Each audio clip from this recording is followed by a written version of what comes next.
प्रतिबिंब जनमानसांचे। वाळुंज बायपासवर भीषण अपघात, एसटी स्कूल बसची धडक, 9 जण जखमी।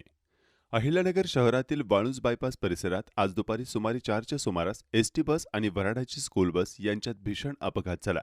भरधाव वेगात येणाऱ्या एसटी बसने स्कूल बसला जोराची धडक दिल्यानं किमान 9 जण यामध्ये जखमी झाले असून काहींची प्रकृती गंभीर असल्याची माहिती समोर येत आहे। मिळालेल्या माहितीनुसार हे वऱ्हाड चिचोंडी पाटील येथील नागरिक लग्न समारंभ आटोपून परत येत असताना वाळुंज उड्डाणपुलाखाली हा अपघात घडला।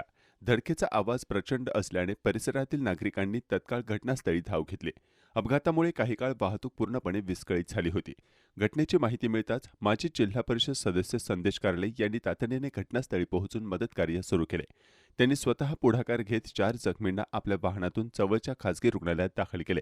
उर्वरित 5 जखमींना अँब्युलन्सच्या माध्यमातून उपचारासाठी हलवण्यात आले। स्थानिक नागरिक आणि मदत कार्यकर्त्यांनी जखमींना बाहेर काढून तातडीने मदत केली। अपघातानंतर प्रशासनाकडून पुढील चौकशी सुरू असून नेमक्या कारणांचा शोध घेतला जात आहे।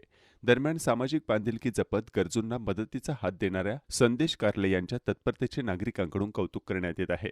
नवीन बातम्या आणि ताज्या घडामोडींसाठी आजच आपल्या चॅनलला सबस्क्राईब करा